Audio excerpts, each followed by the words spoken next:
muito bem-vindos a mais um Mais Vale, projeto da SECRE, em parceria com a Rádio TV Imprensa, para debater os caminhos para o desenvolvimento e integração do Vale do Paraíba por meio da atividade industrial. Você já me conhece, eu sou o Rui Gonçalves, comigo aqui também Bruno Frossard, diretor da SECRE, e hoje os nossos convidados são dois representantes do Vale do Paraíba no Legislativo, o deputado federal Eduardo Cury, do PSDB, e o deputado estadual Sérgio Vitor, do Novo, membro da Comissão de Ciência e Tecnologia na Assembleia Legislativa. Hoje a gente está chegando no nosso 11º encontro e ao longo desses 10 programas que nós já exibimos, a gente já discutiu bastante dos desafios que o Vale do Paraíba tem para continuar o seu processo de desenvolvimento, para se manter nessa posição de muito destaque, principalmente na atividade produtiva, baseada em tecnologia e industrial.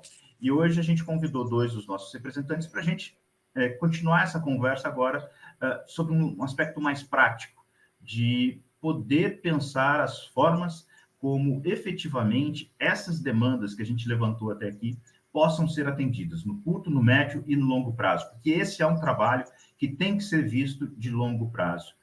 Eu quero dar as boas-vindas para os nossos convidados e começar a conversa com o deputado federal Eduardo Cury. Deputado, nesse momento em que a gente tem grandes desafios pela frente, uma necessidade de retomar o crescimento e o desenvolvimento econômico após a pandemia, o que de prático a gente pode ver como ações mais imediatas e mais emergenciais para permitir que a atividade produtiva no Brasil volte a crescer e que a gente possa não só enfrentar o desemprego, mas também pensar o Brasil a partir de uma nova perspectiva, de aproveitar esse momento para a gente poder manter, por exemplo, o Vale do Paraíba nessa posição de vanguarda que a gente sempre teve. Muito obrigado pela sua presença, deputado. Legal, Rui. Obrigado a você pelo convite, ao Bruno. Um prazer compartilhar aqui com o Sérgio também.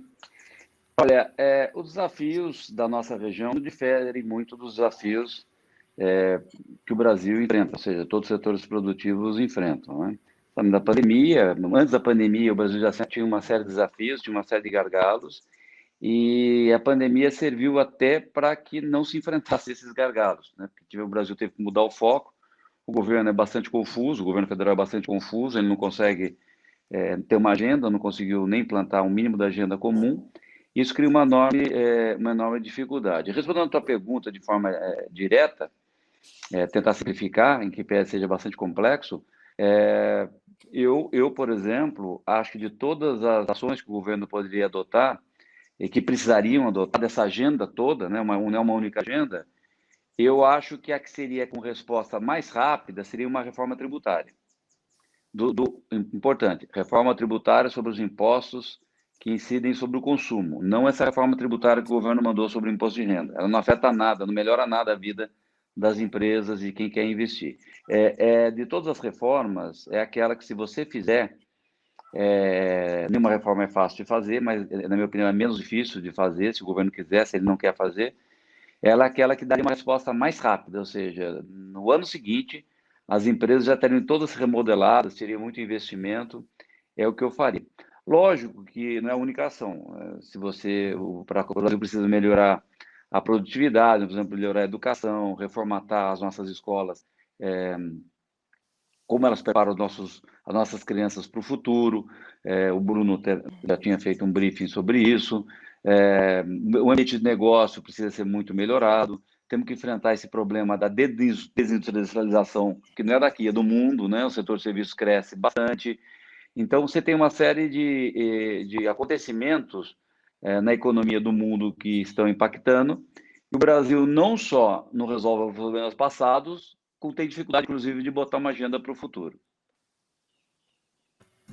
Sérgio, na escala estadual, como é que a gente pode avaliar as atividades que precisam ser, os projetos que precisam avançar para que a gente possa manter o Vale no nível de desenvolvimento que a gente alcançou, sem maiores perdas, e voltar a crescer, se desenvolver cada vez mais?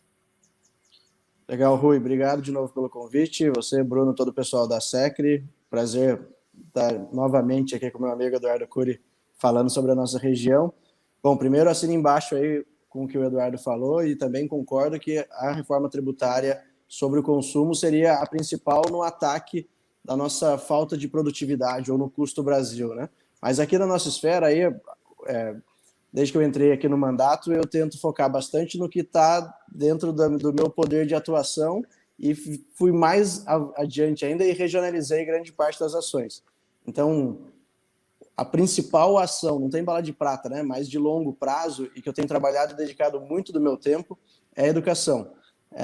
Tanto a educação empreendedora, que a gente tem incentivado em parceria com os municípios, aí São José já está bem avançado também, o Cury tem participação integral nisso, mas incentivando outras cidades também a incluir a educação empreendedora na sua grade curricular.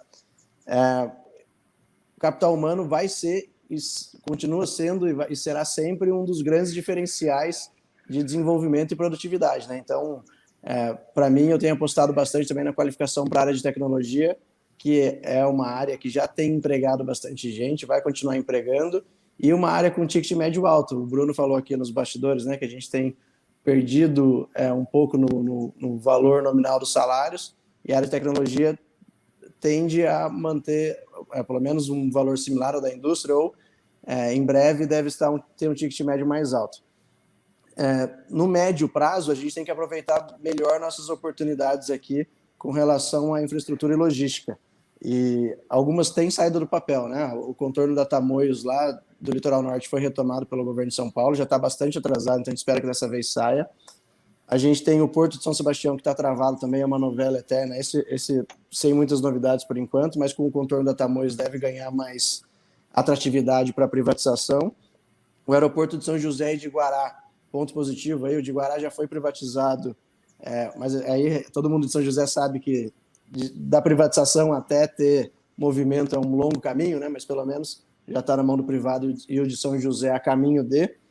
E uma novela antiga, porém, que vale a pena a nossa briga, tanto do poder público quanto da iniciativa privada, do trem intercidades ou do trem de cargas que ligaria São José a São Paulo. E aí a gente tem, obviamente, também, o Eduardo está bastante a par e participou muito para beneficiar a nossa região na renovação da concessão da Dutra. E de curtíssimo prazo, que está na nossa frente, a gente não pode perder mais tempo com isso, é o combate à burocracia. Então, aí a gente fala desde o comércio de beira de estrada, que a gente conseguiu desburocratizar a vida de 5.500 barraqueiros aqui, até uma lei ou regras que deem mais previsibilidade para o empreendedor, como a gente tinha no Código de Defesa do Empreendedor.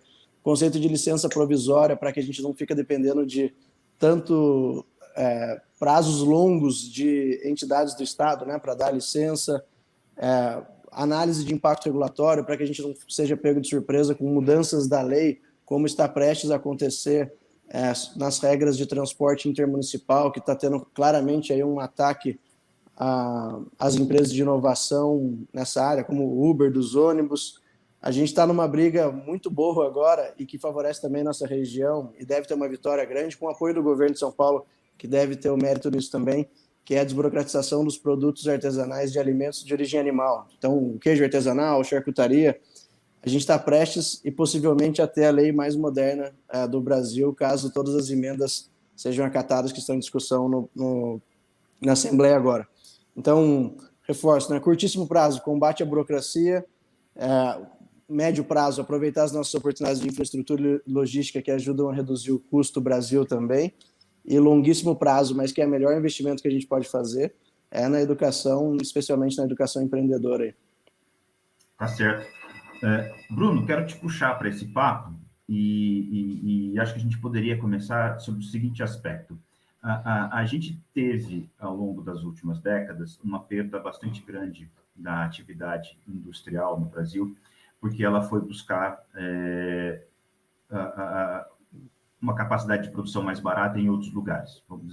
Vamos dar nome aos bois. A China tinha uma capacidade de produção muito grande e podia produzir produtos baratos para o mundo inteiro. Então, se você fosse entrar numa loja para comprar uma gravata, que é um pedaço de tecido dobrado e costurado, muito provavelmente a etiqueta vai ser uma indústria chinesa. E agora, na pandemia, a gente viu a nossa dependência da China até para máscara e luva cirúrgica, né, que são itens extremamente básicos e que a gente deixou de produzir. Isso sem contar aquilo que tem mais tecnologia agregada que a gente ou deixou de produzir ou nem sequer chegou a produzir. Como é que que lições a gente tira de tudo isso que aconteceu nesse último ano e que podem fazer com que a gente estimule políticas para trazer de volta a produção industrial para o Brasil, num processo de reindustrialização, para garantir efetivamente mais postos de trabalho e, lembrando sempre que a indústria é o setor que tem as melhores médias salariais na iniciativa privada. Como é que a gente faz esse processo de uma maneira bastante coerente e que permita que a gente volte a produzir aquilo que a gente necessita e faça muito mais do que a gente tem feito nos últimos anos? Bem-vindo ao papo. Obrigado, Rui. Eu acho que existem dois aspectos dessa sua pergunta, e aí, para puxar algumas das falas anteriores, né, a gente tem um problema de desregulamentação que a gente precisaria promover de uma maneira muito mais forte, desburocratização em relação à atividade empreendedora em si. Quando a gente considera o tempo para se conseguir algumas licenças absolutamente básicas para se iniciar um trabalho ou para se encerrar uma empresa, quando a gente considera o ranking de competitividade do Brasil em relação aos demais países do mundo, acho que isso fica muito claro, né? Por outro lado, a gente tem uma situação que é uma situação bastante forte que a gente viu nesses últimos 18 meses, né? Que é o fato de que alguns dos órgãos de fiscalização, por exemplo, não funcionam, né? A gente tem uma situação aí que, por exemplo, as commodities industriais básicas no país estão absolutamente concentradas na mão de muito poucas empresas e, de repente, a gente, numa situação como que a gente passou, a gente teve o custo maximizado o aumento de mão de matérias-primas de uma forma brutal por esse excesso de concentração sem controle, né? Então, assim, acho que a situação ela está errada de várias maneiras, né?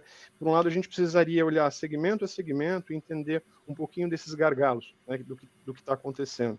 Mas existem problemas bastante profundos, né? Quando a gente considera o tempo que se demora para contratar mão de obra aqui no Brasil, a dificuldade, e eu não estou falando de grandes vagas com super qualificação, mas, por exemplo, na minha empresa, eu venho tendo problema aí há mais ou menos 3 meses para contratar vagas das mais simples, como mecânico montador, técnico mecânico montador, como projetista, coisas que seriam absolutamente triviais e que hoje em dia é difícil você encontrar bons profissionais. Então, veja, é muito estranho. Se por um lado existe um nível de desemprego relativamente alto no Brasil, o nível de qualificação dessa mão de obra ele é bastante baixo também. Então, eu responderia a sua pergunta de alguns aspectos. Eu acho que no aspecto básico, a gente precisa de desburocratização na base para empreender. A gente precisa de uma estrutura muito mais enxuta, a gente precisa de uma mão de obra mais qualificada e mais agilidade, uma estrutura tributária também mais clara e enxuta e reduzida. E no outro aspecto, a gente precisa que o governo ele seja um parceiro maior das indústrias, dos diversos segmentos econômicos no país, para que realmente a atividade empreendedora ela possa ser encorajada. Enquanto aqui no Brasil a gente olha que a gente tem problemas conjunturais muito básicos, daqui a pouquinho a gente vai ter a resposta aqui de outros países para esse mesmo problema da China, qual tem sido? Tem sido em relação ao investimento em tecnologia. Agora, isso também tem chegado ao Brasil. Aqui é muito mais caro você entrar nesse processo porque o custo de capital é muito mais alto. Por outro lado, isso também tem acontecido. Agora, imagina o impacto que isso vai trazer nos próximos 10 anos, quando a gente olhar que vai ter uma parcela bastante significativa da população sem qualificação para ter funções muito básicas, né? Então, acho que o desafio ele é complexo, né? Mas eu acho que nessa conversa a gente consegue olhar aspectos diferentes para tentar construir isso juntos. Deputado Cury, a gente está num momento bastante complicado da política brasileira. A gente está com muito problema para ser resolvido e parece que o principal assunto, ou as principais ações do governo, estão focadas na eleição do ano que vem. Né? O que a gente mais ouve é falar da eleição do ano que vem e a gente ouve muito pouco sobre como enfrentar as condições que a gente está vivendo. O Bruno destacou esse problema para a contratação e parece, assim, absurdo a gente estar falando de dificuldade de contratar pessoas quando a taxa de desemprego está no nível que está, na faixa aí de 13%, 14% de desemprego no Brasil, sem contar os desalentados, aí, que somando tudo deve dar mais ou menos 20 milhões de pessoas. Então, a gente tem 20 milhões de pessoas fora das atividades produtivas e a gente tem atividades produtivas que não conseguem contratar, porque tem um descasamento entre a mão de obra disponível e a qualificação necessária para preencher essas vagas. Sem foco em superar essas questões, como é que a gente vai passar esses próximos meses até chegar a 2023 e a gente ter aí a perspectiva ou a possibilidade de ter um governo diferente, se isso acontecer? O Bruno fez um diagnóstico correto, né, das dificuldades de quem está na linha de frente e as causas disso. Primeiro, o Brasil não investiu em educação durante décadas, né? Não investiu, não. Continua investindo, mas investe mal, né? Então, quando eu falo educação, estou falando toda ela, não só educação básica, até educação de qualificação. E o que o Bruno, o que vocês estão detectando é a realidade. Você tem milhões de desempregados, você tem até, vamos pegar uma função que o Bruno acabou de citar, né? Um mecânico, né? Você até tem milhões de desempregados, talvez dezenas de milhares de desempregados. O problema é que a qualificação deles se desatualizou, porque isso tem que ser contínuo, né? Então, só em 2 anos já desatualizou, porque as máquinas, os equipamentos que ele estava acostumado, treinados a trabalhar, não existem mais, ou na verdade se evoluíram.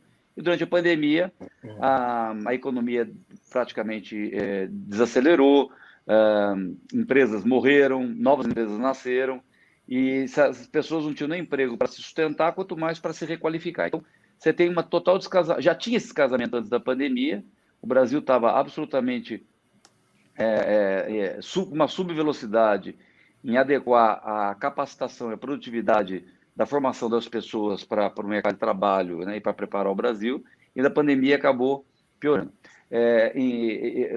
No curto prazo, Rui, você citou gargalos políticos e tal, você tem um problema da eleição do ano que vem, mas tem alguns pontos que nós vamos ter como escapar. Primeiro, dado um grande número de pessoas em desemprego e também um grande número de pessoas que foi para a miséria, da faixa de miséria, não há como, mesmo um liberal, mesmo para a pessoa, não há como de você não fazer um resgate rapidamente dessas pessoas, com um auxílio ou um auxílio emergencial. Não o auxílio emergencial com o nome que o governo deu agora, ou seja, algum tipo de ajuda, tá? Porque você tem muita gente em situação de desespero, passando fome, e isso, se você não tiver uma ação rápida, isso pode desestabilizar institucionalmente o país. Você tem uma pessoa desesperadas, com raiva, num processo eleitoral, isso é bastante perigoso. As pessoas podem votar com o fígado e não com a cabeça.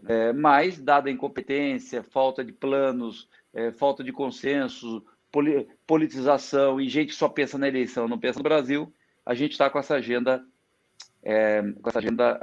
atrasada. Um ponto que poderia dar para fazer, grandes reformas é difícil porque o governo é muito confuso, mas é que eu falo, você podia fazer as micro-reformas, várias delas citadas pelo próprio Sérgio aqui agora.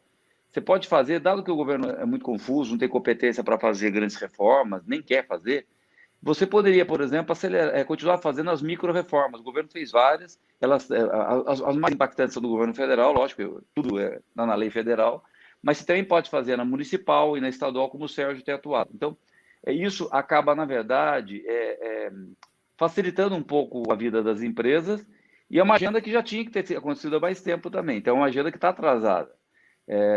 Mas sem a gente, para sair desse gargalo, sem a gente ter um novo modelo educacional, e a gente pode até discutir isso, né? Tem que ser tudo diferente que está aí hoje, no meu entendimento.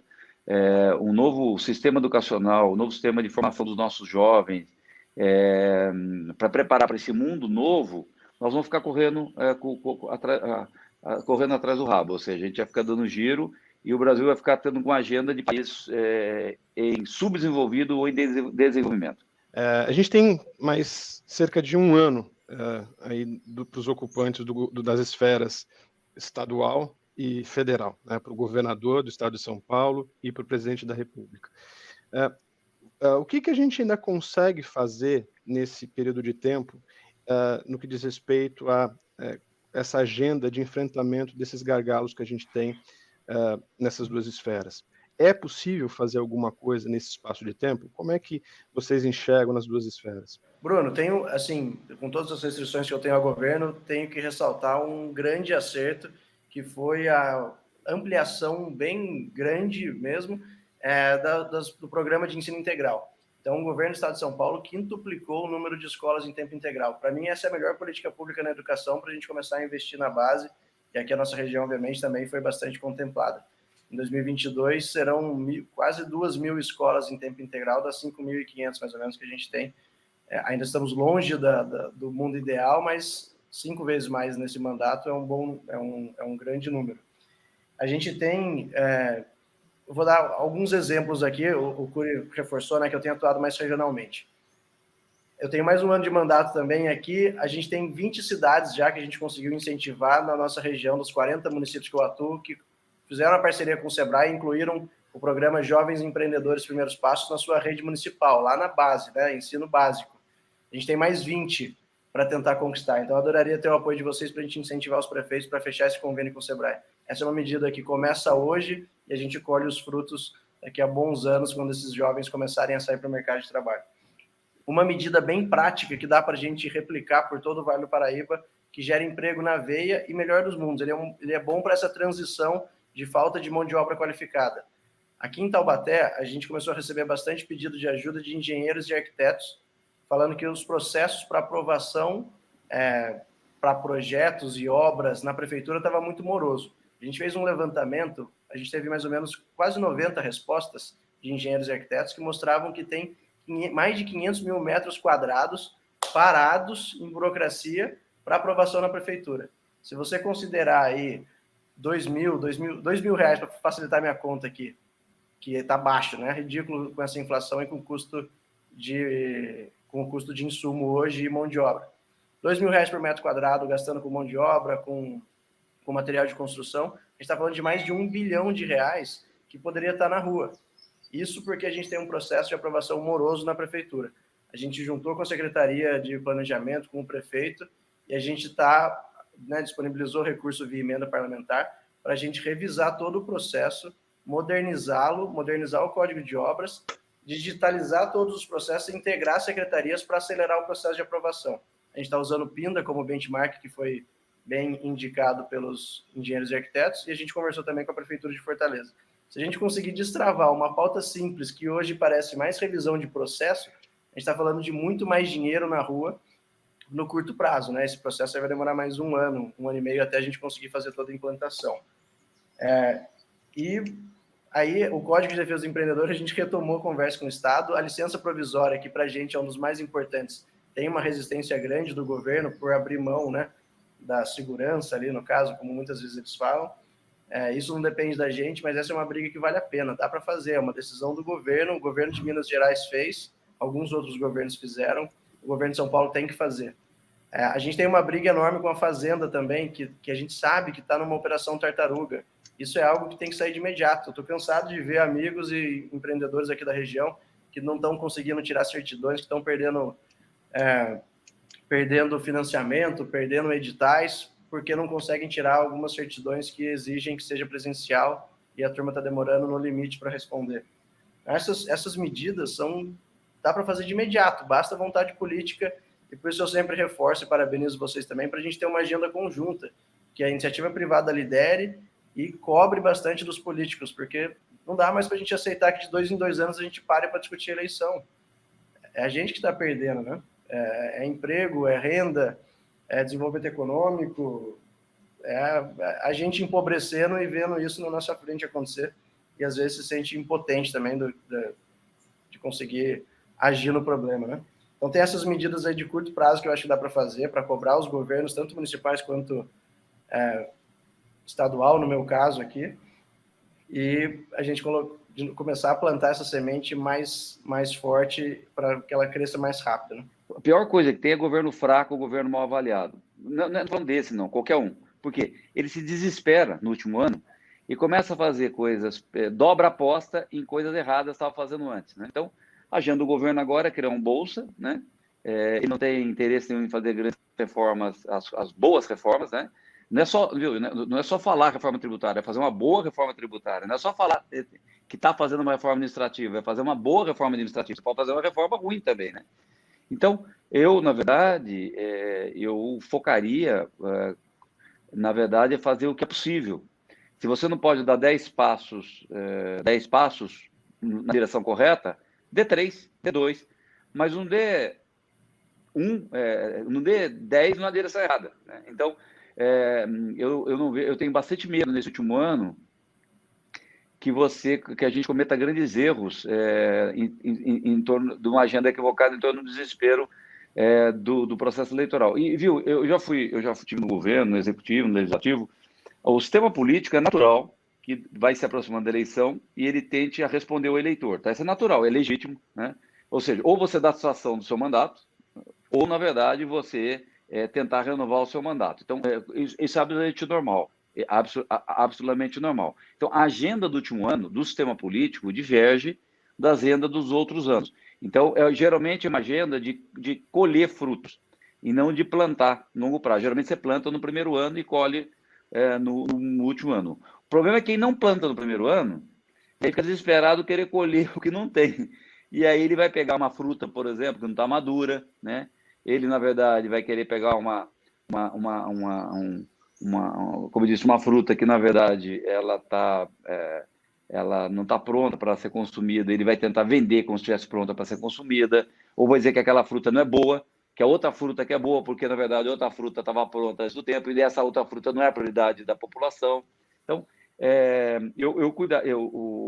Bruno, eu focaria naquilo que é possível, que é fazer melhorias pontuais e que, na verdade, não atrai muito chumbo, que não atrai muito desgaste, porque é tudo que tem desgaste, o sistema político não quer mexer em ano de eleição, ele só quer fazer gol, né? O problema para você fazer gol, você tem que, na verdade, ter construído lá atrás, né? E tocando a bola, né? Feito um bom plano de ação. E quando você não tem isso, o cara vai querer fazer chuveirinho, né? Fala assim, olha, vamos ter que fazer gol agora, faz chuveirinho na área. E não dá certo, chuveirinho na área é ato de desespero e você pode, no contra-ataque, tomar um gol. Então, eu centraria nas reformas possíveis, eu chamo de micro-reformas, mas uma delas são muito importantes também. Como disse o Sérgio, ele citou algumas. E eu só queria complementar uma coisa que o Sérgio falou, que eu também digo, é o seguinte: além do empreendedorismo em todas as escolas, o Sérgio está corretíssimo, eu implantei empreendedorismo aqui quando eu era prefeito, é importante também a gente introduzir computação. Eu falo computação, mas todo mundo digital nas escolas também, desde os primeiros anos. Todo jovem tem que saber, na minha opinião, por obrigação, além de leitura e matemática, ou seja, cálculo e português, ele também tem que ter, na verdade, empreendedorismo e computação, né? Todos, 100%, porque é impossível, mesmo a pessoa que vai trabalhar em humanas, ele vai ter que saber baixar um aplicativo, vai ter que saber lidar com isso. Então, isso passou a ser essencial. Eu faria isso é uma coisa que não é difícil fazer.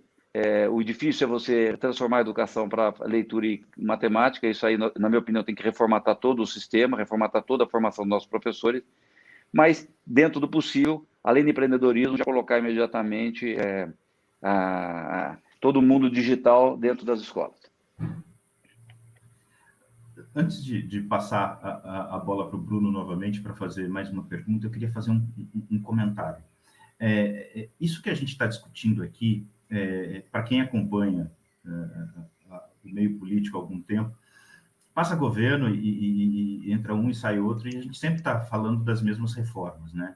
A reforma tributária, a reforma política ficou bastante em evidência a partir das manifestações de 2013, mas era alguma coisa que já vinha sendo debatida lá atrás. As dificuldades com a qualidade da educação, que lá atrás também tentou se resolver com o carimbo das verbas e o percentual obrigatório de investimento, mas a gente não consegue fazer a diferença no final das contas.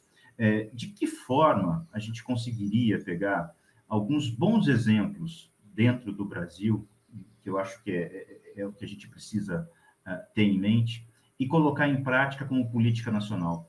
Porque, principalmente na educação, a gente vê iniciativas que são feitas por alguns professores dentro das suas escolas que acabam surtindo bons efeitos. E se a gente transformasse coisas como essa em política efetiva, a gente conseguiria ampliar o alcance dos bons resultados para mais estudantes. Ou seja, a gente não aprende com a gente mesmo. Essa é a percepção que eu tenho, né? Parece que a agenda fica muito no discurso e, na hora da prática, o esforço vai para um caminho contrário. E essas pessoas que estão fazendo a diferença, elas acabam aparecendo pouco ou não aparecendo nada. E aí o exemplo que eu trago, continuo trazendo o exemplo da educação, é o caso da professora Débora Garófalo, que fazia um trabalho muito bom numa escola da periferia da cidade de São Paulo, muito no esforço dela e com o apoio da direção, e que acabou crescendo dentro da estrutura da rede de educação e podendo levar outras políticas, só depois que foi reconhecida internacionalmente pelo prêmio que recebeu, sendo finalista do prêmio que seria, digamos assim, o Oscar ou o Nobel da educação. Então, a gente tem soluções aqui dentro e a gente acaba não vendo. Então, acho que eu não vou transformar isso em pergunta, mas eu só queria deixar esse comentário e jogar de volta a bola para o Bruno, porque, Bruno, você tem mais uma pergunta bastante específica, né, para o deputado Cury, né? Deputado, o senhor mencionou sobre a questão da reforma tributária como sendo uma reforma bastante importante. A pergunta seria, qual seria a reforma tributária que a gente tem possibilidade de fazer? E é possível a gente conciliar uma redução do número de impostos, uma simplificação tributária, com a redução de carga, com o tamanho do gasto público que a gente tem hoje? Olha, Bruno, quando você fala em reforma tributária, o que as pessoas esperam, né, e pelo menos os empreendedores, é uma coisa mais simples, se possível, com uma carga menor. O Brasil tem uma carga muito alta, 34% do PIB em impostos, e eu defendo uma reforma dos impostos sobre consumo. Nós estamos falando aí diretamente, ICMS, PIS, COFINS, IPI, CID, ou seja, todos os impostos, no meu entendimento, poderiam ser um só. Existe uma proposta que eu entendo que é a melhor que apareceu até agora, não é perfeita, mas é a melhor que apareceu até agora, chama IBS, que junta todos os impostos em um só. A minha divergência é que eu acho que a alíquota dela ainda é muito alta, mas é um bom começo, porque ela diminui bastante a alíquota para... Mesmo ela já diminui para o setor industrial, para o setor de comércio, e o consumidor do setor de serviço pagaria um pouco mais. Mas até tem uma emenda minha que, na verdade, neutralizaria isso. Então, eu defendo uma reforma desse tipo, né? Você tem toda a razão. No primeiro momento, não dá para reduzir a carga tributária. Por quê? Porque o gasto do governo é muito grande e 95% desses gastos são constitucionalmente incompressíveis, ou seja, você teria que mexer na Constituição. Então, ao mesmo tempo de uma reforma tributária, você tem que disparar uma administrativa em que pese a economia da administrativa demore vários anos para ter, né? Então tem uma máxima, viu, Bruno, que diz o seguinte: em épocas de crise, fazem-se reformas administrativas, né? Porque você tem pouco dinheiro, você é obrigado a enxugar. Em épocas de bonança, o ideal é fazer reformas tributárias. Mas é possível a gente pensar isso antes de pensar a estrutura do Estado? Porque a gente tem um problema que é da simplificação, sem dúvida, mas a gente tem um segundo problema que é o excesso de carga, que, obviamente, a partir de um certo ponto, quando a gente olha, por exemplo, a questão da curva de Laffer, né, a gente começa a jogar as pessoas para a informalidade ou desencorajar a atividade empreendedora em si, né? Como a gente pode enfrentar isso olhando sobre essa ótica? Todo mundo ficou perguntando o seguinte: faz a administrativa ou faz a tributária primeiro? Eu acho que tem que andar com as duas em paralelo. Vou explicar por quê. Só fazer administrativa, com uma carga tributária tão alta, né, se você fizer uma administrativa, você vai congelar privilégios ou congelar uma série de distorções baseadas na atual carga, que é 44%. tá? Por outro lado, se você só faz uma tributária, sem mexer na administrativa, também as alíquotas serão muito altas. Então, você tem que dar o primeiro passo. Eu daria o primeiro passo. Como a administrativa ela não tem efeito, nenhuma administrativa vai fazer, vai ter efeito no dia seguinte, vai demorar um certo tempo para ter esse efeito, eu iniciaria com a tributária, né? E na sequência faria a administrativa. Tem uma diferença de estratégia. A tributária, a administrativa, você pode fazer por partes, em etapas. A tributária sobre o consumo, não. Todos os impostos são entrelaçados, você não consegue fazer. Por isso que o governo está perdido nessa questão. Ele quer separar e não consegue. Porque o ICMS está entrelaçado com o ISS, está entrelaçado com o PIS da COFINS. Então, quando você faz somente uma etapa, faz só do governo federal. Quando ele propõe a CBS, ele vai entrar na base. Ele vai entrar e tomar dinheiro dos estados e municípios, do consumidor dos estados e municípios, né? E as pessoas não percebem isso. Então, Bruno, é as duas. Tem uma lógica que é o seguinte, né? Em crises, era bom você fazer reformas administrativas, tá?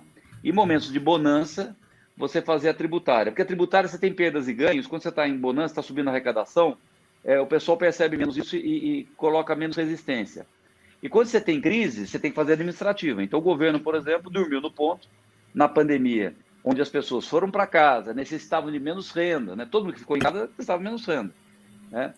O serviço público inteiro, né, gastava menos. Então, você podia impor algum sacrifício ao setor público durante a pandemia, né? O governo não fez isso, né? As pessoas conseguiram receber um salário integral para ficar em casa, sem trabalhar, gastando menos, né?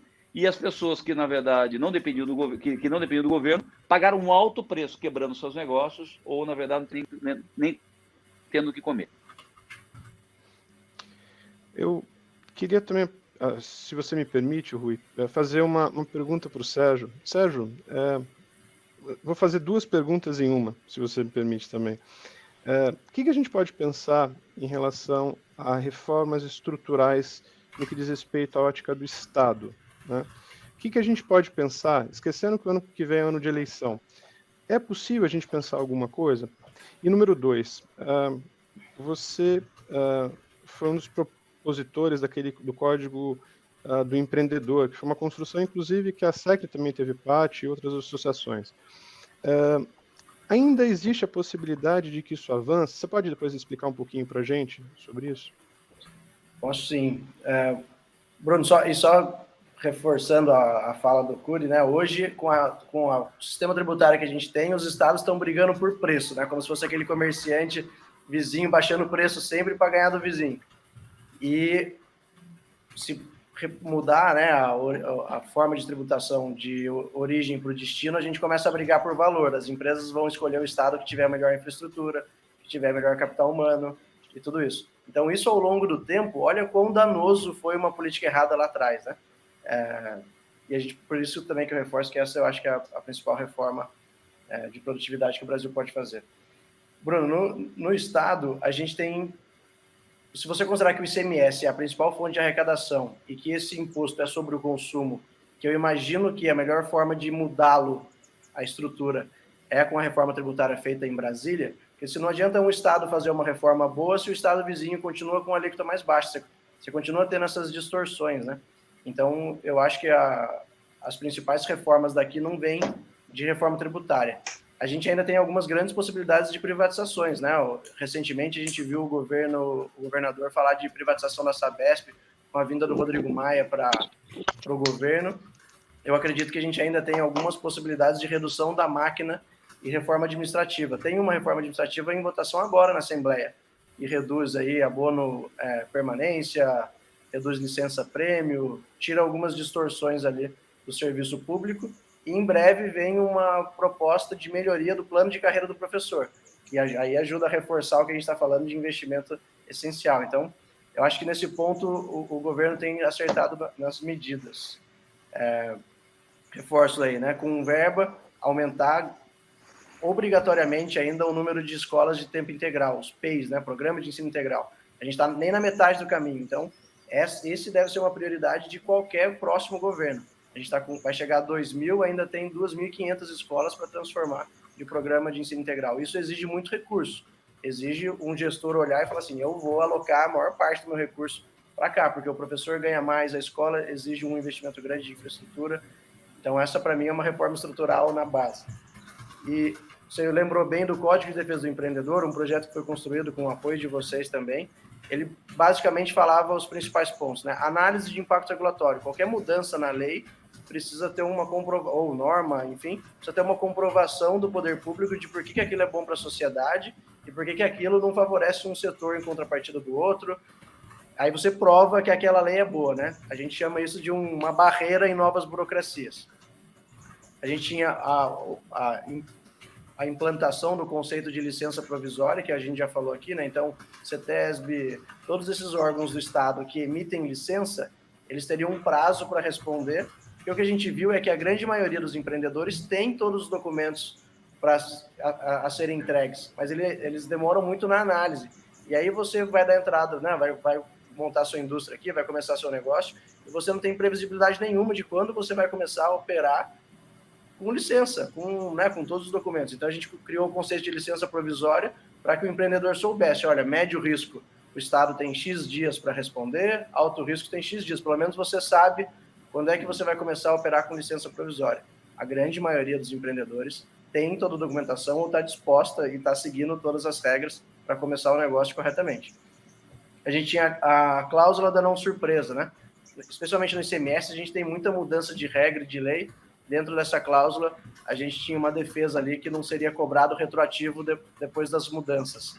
Aconteceu um caso grave aí do ICMS dos pescados, não sei se vocês acompanharam, muitos dos nossos restaurantes japoneses aí estavam sofrendo com isso pra caramba, porque o Estado mudou a regra diversas vezes e ali começaram a cobrar retroativo, deram um play no sistema lá e começaram a cobrar retroativo, multa de restaurante de tamanho porte pequeno aí, com multa de quase R$1 milhão. Assim, é incompreensível, né? Hoje está parado, ninguém está cobrando, mas em algum momento esse tema volta em discussão. Então, com esses 3 pontos, e mais um importante, né? Fiscalização orientativa. Primeira fiscalização sempre de orientação e nunca de punição. A gente está cansado de ouvir também que chega lá um fiscal na empresa de alguém, faz vários cálculos sobre o ICMS em especial, e aí vem com uma conta enorme, e aí, mas olha, a gente consegue fazer um acordo aqui para reduzir essa multa. Então, claro que isso não deve ser regra, não estou falando aqui que é regra, mas a gente quer que tenha uma defesa melhor do empreendedor nesse momento. Se não for nada flagrantemente criminoso, que tenha sempre uma fiscalização de orientação com prazo para correção e não multa. Esses eram os principais pontos e a gente retomou essa discussão com o governo, né? Na época que foi vetado, é porque a gente combateu fortemente o aumento de ICMS que teve em outubro do ano passado. Aí, num erro político nosso, né, o nosso projeto de lei foi aprovado por unanimidade na Alesp justamente na hora que a gente estava combatendo um projeto do governo. Mas agora a gente retomou o diálogo porque a gente está mostrando a importância desse projeto e acho que o governo compreendeu. Se vocês estão vendo, né, dia 8 agora vai ter em São Paulo aqui um evento grande de retomada econômica com o governador, com a secretária Patrícia Ellen, inclusive até o Ricardo Amorim também vai estar aí, com certeza o deputado Cury também. E a gente precisa destravar algumas pautas, algumas regras, especialmente algumas que já tem em outros governos, né? O Conselho de Licença Provisória, eu sei que é polêmico para muita gente, mas já existe, já acontece em alguns governos. Então, a gente precisa ter coragem para enfrentá-los agora. Eu queria puxar essa conversa agora para o seguinte aspecto.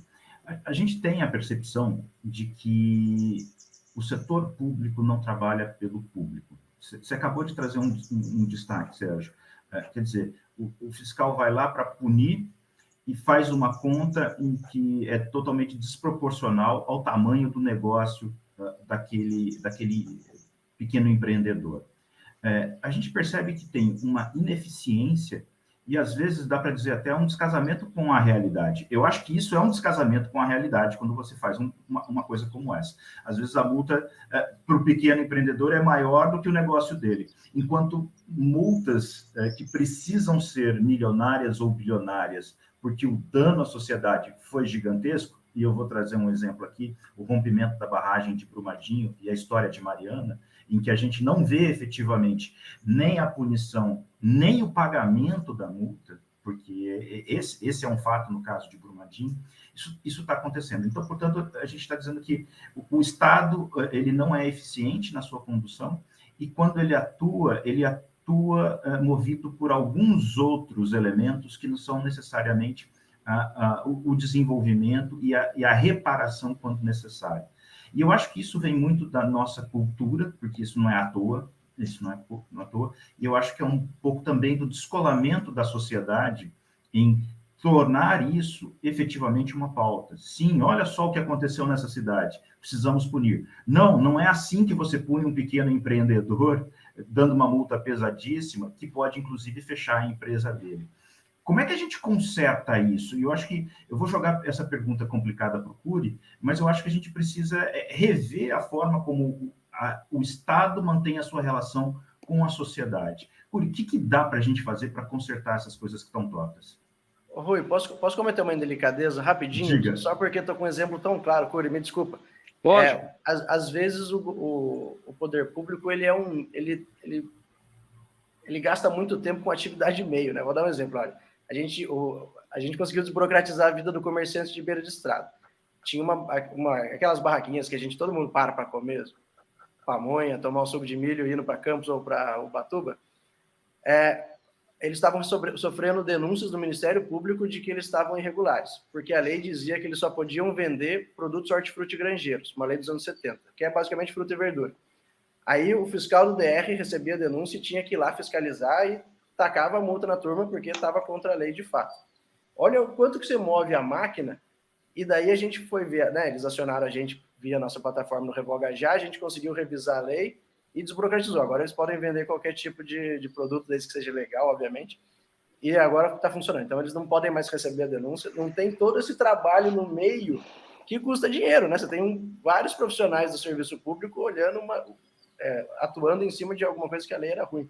Então, se a gente não conseguir levar isso, né, fazer um combate à burocracia severo, a gente fica gastando muito tempo na atividade meio ali, e é dinheiro do nosso imposto. Imposto sobre o consumo, que cobra do mais pobre, financiando atividades que não servem para nada, em resumo, né? Então, desculpa, Cury, obrigado pela liberdade. Legal. Cury, agora a bomba está na tua mão. Não, o Sérgio deu um ótimo exemplo de coisas pontuais que ajudam muito as pessoas. Então, ele faz muito bem de ter essas ações aí. Parabéns, Sérgio. Vamos lá. A raiz desse problema, um pouco cultural, né? O Brasil é meio cartorial, a esquerda sempre foi muito forte, então ela sempre colocou que o empresário é um ganancioso, todo empresário, nem empreendedor, que o empreendedor tem a palavra mais bonita hoje, mas o empresário era um cara ganancioso, todo empresário é muito rico, que está aí para explorar as pessoas. Então, culturalmente, você vem com isso aí de muito tempo. Depois, com os temas, como na verdade o Brasil tinha poucas empresas, né, no metade do século passado, escolheu-se o modelo tributário pela origem.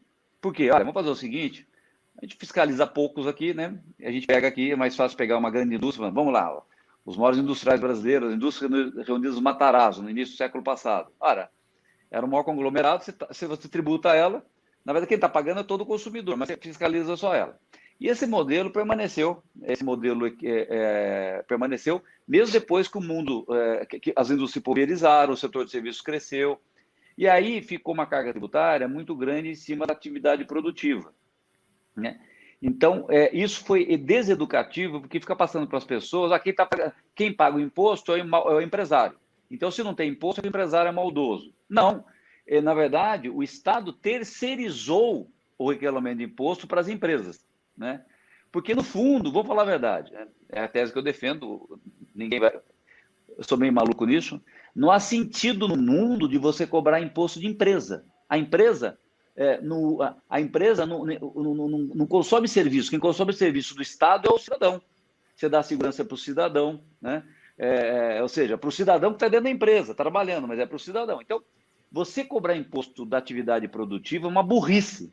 Só se cobra porque é fácil de cobrar do cidadão via empresa. Então, mas é uma burrice. O certo é você ter imposto seguinte, nem imposto, o certo por que existe o Estado? Por que tem que ter imposto? Porque ele presta alguns serviços que você individualmente pode não ter, quer seja um Estado mais enxuto liberal ou um Estado mais social, mais gordinho, né? Mas é isso. Então, vamos lá. Justiça não dá para fazer individual. Eu não posso ter o meu juiz para dizer o seguinte, a briga minha do Bruno, eu tenho o meu juiz particular que vai dizer, não, então você fala, olha, nós vamos pagar um imposto para ter um juiz para dirimir de acordo com umas regras, né? Alguns caras vão ter que fazer essas regras também. Então, vamos eleger alguns parlamentares, né? Um doido como o Sérgio, como o Eduardo, para fazer algumas leis, né? Para que o juiz possa, numa dúvida, para mim, eu e o Rui, ter que pegar no tapa, no meio da rua. Vai ter. Então são necessários alguns impostos. Aí fala, como é que a gente cobra isso? O certo era falar o seguinte, olha, qual o custo desse serviço per capita e cada um pagaria, tá? Olha, é muito difícil isso, um século atrás, né? As pessoas eram muito pobres, estavam na zona rural, vamos cobrar das grandes empresas, porque como todos os produtos chegam nas pessoas e você acaba, é uma forma de fazer, de forma cobrar eficiente.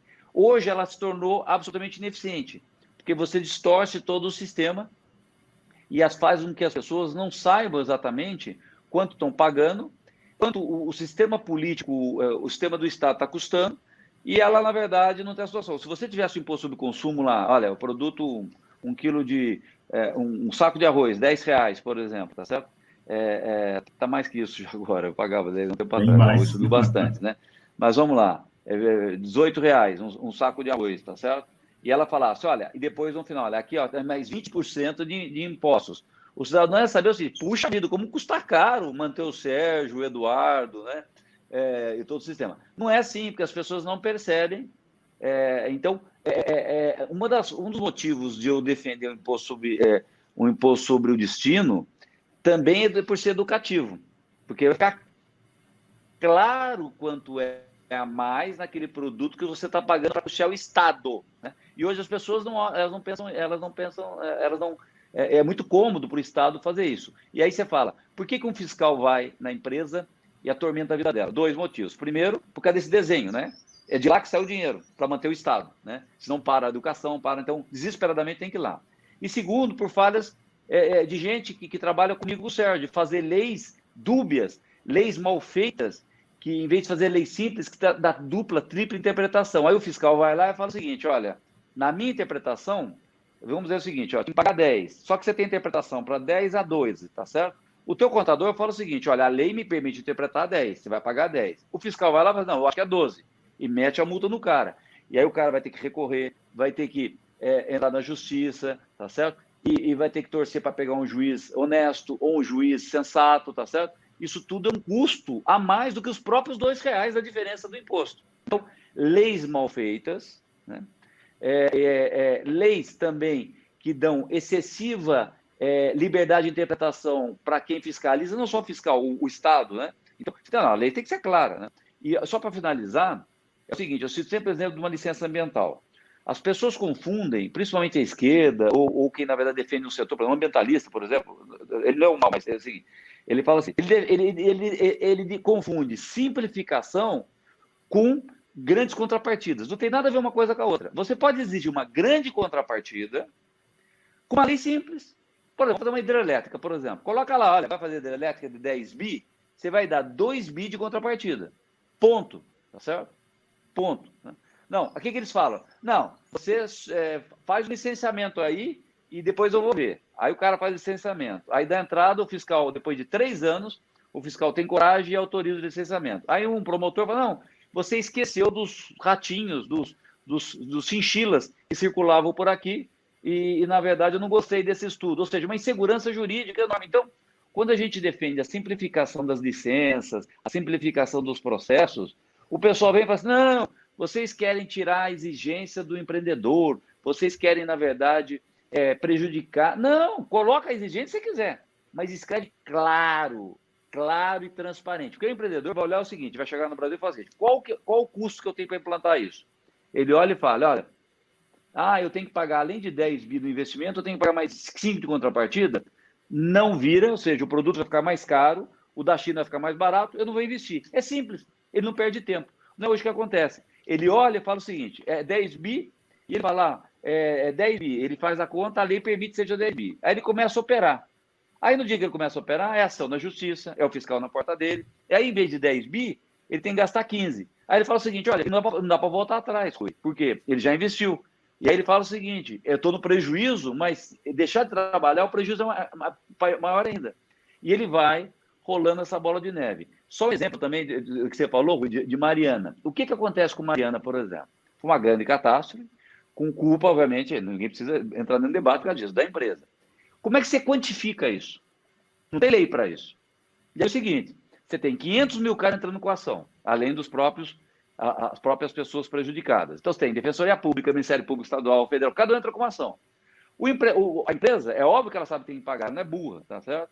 Você fala assim, olha, você chegar para ela e falar assim, olha, daqui 10 bi, sei lá, estou chutando aqui, 10 bi a gente encerra essa história, tá certo? Tá? Vamos lá. Sem prejuízo às ações individuais de dolo, ou seja, o cara que, na verdade, escondeu um documento e na época que era para corrigir a representante, nada disso, só indenização. Tá? Não tem essa segurança. Então, o que faz a empresa? Vai para a justiça e lá decide, entendeu? Então, ela já gastou, por exemplo, eu estou defendendo, nem conheço ninguém lá da Vale, nem sei quem são, tá? Mas já gastou, por exemplo, os 4, 5 bi de indenização, tá certo? De antecipação. É óbvio que ela só vai aceitar a hora que o pessoal assinar e falar assim, acaba aqui, né? Acaba quando? Né? Então, como você não tem uma legislação para isso, a insegurança jurídica, o empreendedor fala o seguinte, olha, enquanto você não dizer para mim até onde eu tenho que chegar, então nós vamos no judiciário, que é o juiz diz e acaba. E nesse intervalo, as pessoas não recebem o dinheiro, ou pelo menos só recebem o que não quer assim. Então, está entendendo? Por quê? Não há segurança jurídica, porque a legislação permite que qualquer juiz, promotor de primeira instância, o Ministério Público Federal vai lá e faz um acordo. Ou um promotor fala assim, não concordo com esse acordo, vou dar contra ação. A empresa fala, então se não vale o que eu fiz, eu não estou por dentro lá, não quero defender a empresa, não. Estou dizendo o seguinte, a segurança jurídica, não é segurança jurídica, não tem. Por exemplo, a primeira a questão da segurança jurídica, e não para dirimir, é o seguinte, quanto vale uma vida? Não dá para mensurar, entendeu? Então não existe uma tabela para você fazer o seguinte, quanto vale uma vida? Não existe isso. Então, infelizmente, casos como esse, onde houveram mortes, só no judiciário. Como, por exemplo, quando caiu o avião da TAM, mesma coisa, lembra? Né? Não existe uma tabela de quanto vale uma vida. Se existe uma tabela, eu tenho certeza que a empresa, até para sair, tirar a imagem da empresa aérea do noticiário, eu falo assim, ela paga logo. Quando existe essa tabela, né, só no judiciário. Aí vai vários anos, aí vem aquelas matérias. Eu estou há 5 anos e não recebi nada. Não recebeu nada por quê? Não existe legislação para isso e só o judiciário vai dirimir. E o nosso judiciário não é nada rápido também. Uhum. Bom, então batemos de novo na questão da eficiência do Estado, e a eficiência do Estado precisa ser feita a partir de reformas legislativas e estabelecimento de regras mais claras e mais simples. Ou seja, se dentro da atividade produtiva o empreendedor, e aí entra de todos os níveis, procura fazer o seu trabalho da forma mais simples, ágil, fácil, para que ele consiga botar a empresa dele para funcionar, a gente precisa levar isso para dentro do Estado. E para levar isso para dentro do Estado, a população precisa entender do que a gente está falando e na próxima eleição, olhar para representantes que digam, eu estou compromissado em fazer o Estado funcionar de uma maneira mais eficiente, porque a gente precisa disso. Só que aí a gente bate naquela velha história, né? É muito fácil para nós aqui, que estamos habituados com esse tema, que temos formação para isso, que atuamos nesse segmento, entender. Mas na hora que você vai para o eleitor simples, a gente não consegue colocar na cabeça dele esses temas que são mais complexos, né? E aí a gente tem a grande dificuldade de efetivamente colocar dentro do poder público pessoas que pensem o Estado de uma maneira eficiente, competitiva, que sirva o cidadão e não se sirva do cidadão, né? A gente está chegando no nosso tempo final e eu queria jogar o arremate final para o Bruno. Bruno, fique à vontade para você trazer as suas percepções e estabelecer aí quais são os caminhos para o Vale, para o desenvolvimento do Vale do Paraíba. Eu acho que assim, só mais do que nada, é muito interessante a somatória da fala dos dois deputados, aos quais a gente é grato, né, em nome, né, de toda a organização. A gente queria agradecer em nome do Enio, do Wagner, do Rui, de toda a equipe também da SEC, do Invoz, de todo mundo que tem somado nessa iniciativa. A gente queria agradecer a vocês. E acho que fica muito claro também que quando a gente fala de reformas estruturantes, né, a gente começa a falar da tributária e de repente a gente vê que existe uma conexão muito importante dela com a reforma administrativa. Aí, de repente, a gente começa a entrar um pouquinho mais a fundo, a gente descobre que o quê? Tem uma conexão disso com a reforma política também, porque isso passa pelo voto, né? Quando a gente fala do sistema proporcional, a gente nunca necessariamente tem um acesso à visibilidade do próprio representante, de como ele está votando, como ele está fazendo. Quando a gente vê um poder que deveria ser moderador, às vezes protagonista em algumas situações, e a questão da insegurança jurídica, né? E a gente vê que existe uma relação com a estrutura do Estado com a atividade empreendedora, né, e o fomento de emprego e renda, né? Então a situação é um pouco mais complexa e maior, né? Mas eu acho que assim, quando a gente vai pensar o desenvolvimento, acho que quando a gente tem dois deputados como vocês aqui conosco, né, de partidos diferentes, de instâncias diferentes, debatendo juntos, eu enxergo de uma maneira muito otimista que de fato a gente tem um caminho, né? Quando existe uma disposição genuína ao diálogo, uma disposição genuína à construção de pontes, à construção não só de fazer um diagnóstico, mas de se somar para enfrentar o desafio à frente, eu entendo que existe um caminho, né? Então, acho que esse é um pouquinho do propósito do Mais Vale, e assim, eu fico muito contente com o nível do debate, fico muito contente de ver o Vale do Paraíba representado por vocês dois. Acho que quando eu olho para isso e com a qualidade dos argumentos, o nível do debate, a gente fica realmente com o sentimento de que existe um caminho, existe esperança, tá? Então, eu acho que eu queria agradecer ao deputado Dado Cury, agradecer ao deputado Sérgio Vitor. Vocês têm as portas abertas conosco. Por favor, fiquem à vontade, tá? E sejam sempre muito bem-vindos. Bom, eu quero agradecer, então, a participação do deputado federal Eduardo Cury, do PSDB, e do deputado estadual Sérgio Vitor, do Novo, aqui nesse encontro do Mais Vale, mais uma vez discutindo aqui formas da gente manter o Vale do Paraíba nesse constante desenvolvimento, enfrentando as dificuldades que a gente tem a cada dia. Esse é o Mais Vale, um programa da ASEC, em parceria com a Rádio TV e Imprensa, e a gente se encontra na próxima semana. Muito obrigado e até a próxima.